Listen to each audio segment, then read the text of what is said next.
OTS est là pour tous vos besoins en matériel électronique et électroménager. Sistra Technologies est une société de prestation de services et de commerce, évoluant dans le domaine des nouvelles technologies de l'information et de la communication, la fourniture de matériels biomédicaux, la bioinformatique. Pour tous vos besoins en librairie, papeterie, matériel informatique, appareils électroniques et divers, rendez-vous chez AKD Informatique. Ce JT vous est présenté par ESG, École supérieure de gestion. ESG, École supérieure de gestion, spécialisée dans la formation des métiers de la comptabilité et de la gestion d'entreprise. Anti actuel media sumandi la wala saga okuna funya au bisimla ka dogo kun kibaru keneka bagruba munu bambulo ulu fleni septembre kalo tile mugan fla sam baglin keme konoton bioro septembre kalo tile mugan fla sam baflan mugan fla mali sam bioro fla soro alamisa temeni abenya foli soro bi dogo kun kibaru kono mali be gatanye subhana mashiko ta fanfela la o okum kono nana carte de visite kura sigira singa mali shifina ga ingénieur ou fait amenya foli kaw bi dogo kun kibaru kono bismillah ko kura ga do kun kibaru keneka ina fon kunya fawo e bakuru bawla chugo mina ina fo san osa septembre kalo tile mugan flam mali baga ele ma woro nya fete o kum konna na nyina tan kera wakati kelen nya sabula gela be mali kono waka faro ka mali na jenyo gon kono no e français wulu tika se ka do dagele femble fatmata sisugo ale be nya foli kan ala misado septembre kalo tile mugan fla san ba flani mugan fla mali yaka yere ma horonya ta ko biworo ni flana nyene maya ni ɲɛnajɛ in kɛra Laginɛ furancɛ fanga ɲɛmaa colonel Mamadi Doumbia ani jamana wɛrɛ minnu ka lasigidenw bɛ Mali kɔnɔ. Tasibila kɛra an ka yɛrɛma hɔrɔnya tali kɛnɛba min n'o bɛ wele ko Monument de l'Indépendance la. Ni san ɲɛnajɛba ninnu bɛɛ la ɲɛnamayara an ka finitigilakaw jabala la n'o bɛ wele 34e bataillon. Lajɛli min sen fɛ jamanadenw y'u ka nisɔndiya yira. An ka camancɛ fanga ɲɛma Asimi Goita ye bisimilali kɛ ka ɲɛsin Laginɛ furancɛ fanga ɲɛma Mamadi Doumbia ma. Bawo ni nali in bɛ Laginɛ ni Mali ka teriɲɔgɔnya sinsin. Hakilila jiginna an ka furancɛ fanga ɲɛma Asimi Goita ye weleweleli da kɛ ka ɲɛsin jamanadenw ma walasa u k'u kɔlɔsi kunnafoni kolon minnu bɛ cari walasa ka dankari an ka jamana ka basigi la. Ame wati mne na fo sisan ame buyaki wati de la sabula be sola nga sugu kono no ani siraba dawla ma caman ba fe anafa kama farikolo la nga firili be se ka kɛ sababu ye muso caman be se k'u mago ɲɛ fɛn misɛnninw sɔrɔ la walasa ka dɔn nafa minnu be sɔrɔ buyaki feereli la nana Kadija Kone ale ye ɲinini kan an ka janga ɲɛma da ka sɔrɔlenw fɛ Buyaki ye yiriden min kanunen do ka da ja ana suma duman kan. A bɛ sɔrɔ ka caya an fɛ yan farafina ani lamɛrikɛn jamana fan dɔw fɛ. Wa a bɛ sɛnɛ dugu wɛrɛw fana la. A dunni matarafalen do kosɛbɛ an ka duw kɔnɔ. Buyaki bɛ se ka dun a kɛnɛ k'a ji bɔ walima k'a dilan ka kɛ salati ye. A bɛ dépend mɔgɔ min bɛna a dun. A jɔyɔrɔ ka bon an ka dumuniw yɛlɛmali la kosɛbɛ. Ka da bɔli kan a nafa fana ka bon an ka kɛnɛya la. Hali n'o y'a sɔrɔ a bɔlen no bi iko dakɔnɔɲi nka feerebaga dɔw b'u dama kasi n'a feereli ye. Buyaki bi bɔ ni santɛgɛda bi ɲinɛ ka suruya ina fɔ cɔcɔ kalo satɔ la ka na bila sala sisan kɔni a bɔlen no nka ta yɔrɔ la a ka gɛlɛn tɔ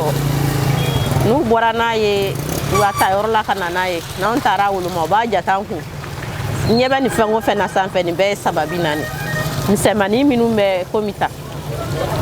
olu de ye 440 540 an b'a ta ten an b'a feere 20 10 30 n'a ka di minnu ye olu b'a san dɔw yɛrɛ bɛ na kunbaba dama dama woloma 30 ta gɛrɛgɛrɛ dɔw bɛ se ka na 200 la san dɔw bɛ se ka na hali 300 la san parce que a ka d'u ye don dɔ an bɛ 2000 feere don dɔ an bɛ 2000 ni 500 2000 ni 600 an bɛ se k'o feere a la don dɔ. Awa Tarawele bolo buyaki nafa tɛ se ka fɔ ka ban. Bon n bɛ se ka min fɔ a la a ka ɲi farikolo ka kɛnɛya ma. A nafa yɛrɛ tɛ fɔ ka ban dɔw b'a fɔ k'a ka ɲi tension ma dɔw yɛrɛ b'a fɔ ni sukoroba tɛ min na u b'a fɔ a ka ɲi diabète ma bon bɛɛ b'i ta fɔ a la quoi bon a nafa t'a den dɔrɔn ye a den dɔrɔn tɛ a bɛ se ka kɛ buyaki ji ye komi a bɛ se ka kɛ buyaki salati ye a ka ca quoi ni mago b'a la mun na a bɛ se ka caman ye a nafa b'a bolo la o fana bɛ kɛ fura ye wa a ka ca quoi nafaba de bɛ buyaki la anw yɛrɛ bolo cɛw b'a san musow b'a san denmisɛnninw b'a san. Wa ka di bɛɛ ye a b'i da nin ɲɛnajɛ. A feerelikɛlaw kɛrɛfɛ an y'a kanubaga dɔ sɔrɔ min bɛ dɔɔni fɔ an ye. Awɔ buyaki ka di bɛɛ n'i diɲɛ fɛn don wa dɔw bɛ kɔgɔ k'a la ne yɛrɛ kɔni ni ne b'a san a gere de ne bɛ kɔgɔ k'a la mais a mɔni ne tɛ kɔgɔ k'a la tiɲɛna an bɛ wagati min na komi sisan tiɲɛna a salatima de ka di mɔgɔw ye kosɛbɛ. A feerelibaga dɔw ka fɔ la u ye fɛɛrɛ sɔrɔ walasa ka sannikɛlaw ɲɛsin u yɛrɛ ma n'o bɛ kɛ sɔrɔ daba ye. A biyɛgi san a kɔni da ka gɛlɛn san dɔɔni a bɛ client b'a san u b'a dilannen san bɔn dɔw b'a gansan fɛnɛ bon komi bɛɛ n'i negela dɔ fɛnɛ sisan nɔ ni salatima in yɛrɛ t'i bolo bɛɛ t'a san ni tulu ni mutardi ninnu yɛrɛ t'i kɛrɛfɛ o tɛ sɔn i ka biyɛgi san salati bɛ san ni gansan fɛnɛ tile kɔnɔ ne bɛ mun feere salati la hali ne t'o feere gansan in na 20 ne bɛ se ka salati feere 7,000 ni dɔɔni tile kɔnɔ client bɛ ne bolo bɔ mɔgɔ wɛrɛ gansanw fɛnɛ tɛmɛtɔ b'a san wa. Ka da timiya kan biyaki sugandilen no kosɛbɛ wa a nafa ka bon an ka dumuniw na jango ni wagati in na a bɔlen no cogo min na a matarafalen no furakɛli waatiw la ka da nafa fana kan hali n'o y'a sɔrɔ dɔw bolo a feereli nafa man bon nka dɔw fana bolo a nafa tɛ se ka fɔ ka ban. walasa ka dɔ bɔ an ka papier labarataw la an ka cakɛdaw la Sistra Technologie sifinnakaw ye carte de visite kura sigi sen kan a bɛ fɔ mun ma ko ICA carte. ICA carte in yɛrɛ bɛ labaara ni téléphone Android maw de ani iPhone. Fatumata Darame ale bɛ ɲɛfɔli k'an ye ni carte de visite kan. ICA carte ni o bilara sen kan san 2022 sifinnakaw fɛ minnu ye subahana mansi dɔnbagaw ye ICA carte ye carte de visite ye min sɔgɔlen don n'a bɛ se ka an ka kibaruyaw cari ani an ka bɔlɔlɔsiraw ni subahana fɛn kura in bɛ labaara ni téléphone ye ni an b'olu wele Android walima iPhone téléphone kɔrɔ ninnu minnu tɛ se ka nin baara in kɛ olu ta bɛ se ka kɛ ni code ye n'an b'olu wele ko QR Seba Sisoko ale bɛ ɲɛfɔli k'an ye. ICA carte tɛ dɔwɛrɛ carte de visite de do a connectelen do ani carte de visite papier man nunu bɛɛ lajɛlen ye kelen mais différence min bɛ ani carte de visite papier man nunu cɛ ale connectelen de do donc i ka kunnafoniw de maralen do a kɔnɔ i tɔgɔ i jamu i ka baara ale ni i sigiyɔrɔ olu kunnafoniw de maralen do a kɔnɔ a b'i dɛmɛ ka se k'o di mɔgɔw ma k'a sɔrɔ i ma a papier man caman ta ka yaala n'a ye donc ale den kelen dɔrɔn i b'o de ta ale den kelen bɛ se ka carte papier man nunu den 1000 remplacer donc i ka kunnafoni bɛɛ lajɛlen maralen do a kɔnɔ i da ye dɔrɔn ka carte in ta i b'a gɛrɛ téléphone na n'i y'a gɛrɛ téléphone na dɔrɔn a bɛ kunnafoni ninnu bɛɛ lajɛlen yira i bɛ se k'a enregistrer directement carte in n'a tununa solution dɔ b'a la parce que carte in n'a tununa possibilité bɛ utilisateur yɛrɛ bolo carte yɛrɛ tigi bolo parce que compte bɛ carte tigi bɛɛ lajɛlen bolo donc possibilité bɛ e yɛrɛ bolo k'i ka carte yɛrɛ bloquer fɔlɔ hali n'a t'i bolo kɔnɔ i bɛ se k'a bloquer donc a tɛ marcher bilen i bɛ se k'a désactiver bon solution filanan fana ye min ye comme i ka compte bɛ déjà n'a ka di ye i b'an contacter dɔrɔn an bɛ se k'a bloquer ye et puis an bɛ carte kura imprimer k'a d'i ma donc i ka carte kɔni tununi kɔlɔlɔ foyi t'a la i ka compte kan quoi. I ka carte sugandilen don kosɛbɛ a labaarakɛlaw fɛ. C'est une bonne initiative, c'est innovant. Je pense que bawo nin bɛ dɔ bɔ fɛnɛ an ka carte de visite papier man ninnu labaarali la nin ko in ka ɲi kosɛbɛ a ka ɲi a ka nɔgɔ wa sɛnɛ ka teli kosɛbɛ. J'ai découvert ça il y a quelques temps et j'ai été tout de suite emballé. Ne bɔra i ka carte ko kalama a ma mɛn wa ne ye senfa teliya ka n ta ɲini bawo ne kun kan ka tɔgɔma kunkurunin kɛ ni n toɲɔgɔnw olu ye carte in ye olu fɛnɛ nisɔndiyara bawo a kɛra balinakoba ye olu la te ko in ye ko ɲɛnamaba ye wa ko nɔgɔn don a bɛ ko caman fɛnɛ nɔgɔya. I ka carte yɛrɛ nafa ye jumɛn ye? I ka carte in nafa fɔlɔ ye min ye o ye de walasa ka se ka dɔ bɔ mɔgɔw ka papier consommation na parce que n'i y'a ta ka jateminɛ carte papier man ninnu ani i ka carte différence b'u ni ɲɔgɔn cɛ o ye de i ka carte in den kelen dɔrɔn ale de bɛ papier man ninnu caman remplacer parce que papier man ninnu an y'a ta ka jateminɛ i mago b'ale caman de la i b'a di mɔgɔw ma donc i mago b'a caman na i mago bɛ ka caman dilan ka yaala n'a ye waati bɛɛ lajɛlen na bon fɛn min dun don n'i y'a di mɔgɔ ma a da ye dɔrɔn a bɛ numéro de téléphone enregistré a b'a fili donc jateminɛw y'a yira k'a fɔ ko chaque fois n'i ye carte de visite di mɔgɔ ma minute 5 kɔfɛ a man teli ka sɔrɔ a tigi bolo n'i ye mɔgɔ ta sigiyɔrɔma 100 la sigiyɔrɔma 80 bɛɛ lajɛlen n'u ye carte de visite sɔrɔ u mana numéro enregistré dɔrɔn minute 5 kɔfɛ u b'a fili donc an y'a hakili jagabɔ k'a lajɛ fɛn min don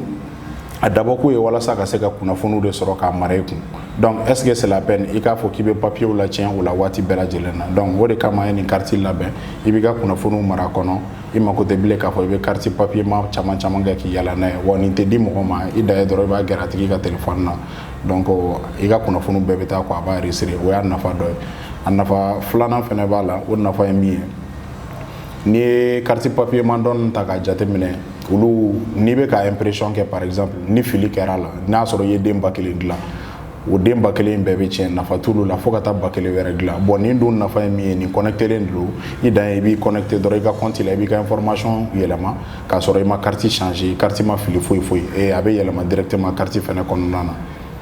donc on a fait ça bana fana bala o mi carte mi se ga utiliser bela jele fe se ga utiliser téléphone bela jele na akara android o akara iphone bela jele beson ala ika kar ni ale fen kurai anga jamana kono bena yelema do kosebe carte de visite ko la ni suwa hana fen kurai haklina bora sistra technologie la ni o e baraka oray munu ka bara beneno suwa hana fenma ne mali kono na kunafoni ani jen fan wala kunafoni wati sele abela sa ma mo ko mfe o de Mamadou Bilal Koulibaly.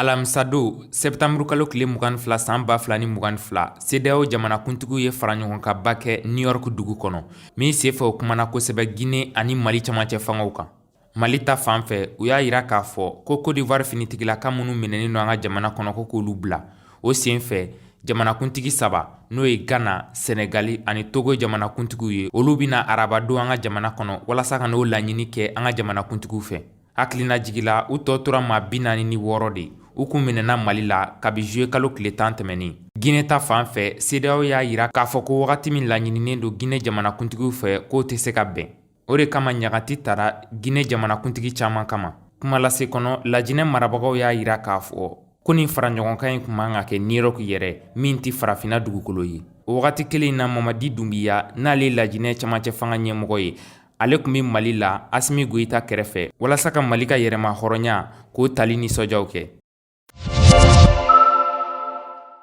Septembre kalo tile 13 tɛmɛnen Téhéran n'o ye Iran faba ye ale fatura ye finitigilakaw kɛlen k'a minɛ k'a sababu kɛ k'a kun datugulen tɛ. Nin saya in y'a to maa caman dimina fanga kɔrɔ dɔw bɔra k'u ka nisɔngoya yira minnu senfɛ maa caman minɛna. Maa dɔw yɛrɛ y'u ka hijabu bɔ k'a jeni walasa k'u ka nisɔngoya yira. O de senfɛ jamanakuntigi yɛrɛ y'a laɲini ko ka sɛgɛsɛgɛliw sigi sen kan walasa ka bɔ nin ko in bɛɛ kalama. Tarata septembre kalo tile 20 tɛmɛnen Russie jabaranisoba la jamanakuntigi Vladimir Poutine y'a yira k'a fɔ k'a bɛ wele bila maa 300,000 ma k'olu ka fara kɛlɛkɛcɛw kan walasa ka taa kɛlɛ la Ukraine. A y'a yira fɛnɛ ko maramafɛn minnu b'a bolo k'a bɛ se k'olu bɛɛ ta ka baara kɛ n'u ye n'a sɔrɔ jamana dɔ y'a laɲini ka dangari Russie la. Arabadon Russie ye Ukraine maa 200 ani maa 15 labila. O senfɛ Ukraine ye Russie maa 55 bila minnu cɛla Vladimir Poutine dɔnbagaw b'o la. Hakilina jigila ni dɔgɔkun laban ninnu na Ukraine finitigilakaw bɛ ka Russie finitigilakaw gɛn ka bɔ dɔɔni u ka jamana fan dɔw fɛ. Fɛn min ye jamana kɔrɔnyanfan yɔrɔ dɔw ye halisa o bɛ Russie ka mara kɔnɔna na. Russie yɛrɛ y'a laɲini ko k'a ta jumadon na kalafilibaw bɛna kɛ o yɔrɔ ninnu na k'a laɲiniw fɛ n'a sɔrɔ u bɛ fɛ ka don Russie. N'o sigira sen kan o bɛ kɛ sababu ye k'a to ni Ukraine doro o yɔrɔ ninnu na k'a kɛ n'a fɔ a binna Russie jamana yɛrɛ de kan. Kunnafoni ko ta nasira la ni ne bɛ dan sigi bi dɔgɔkun kibaruya la mun labɛn actuel media ɲɛmaayaso fɛ ka lase aw ma ani caman ɲɛmadali la aw kan bɛ diɲɛ waati wɛrɛ ala ka Mali kolo suma.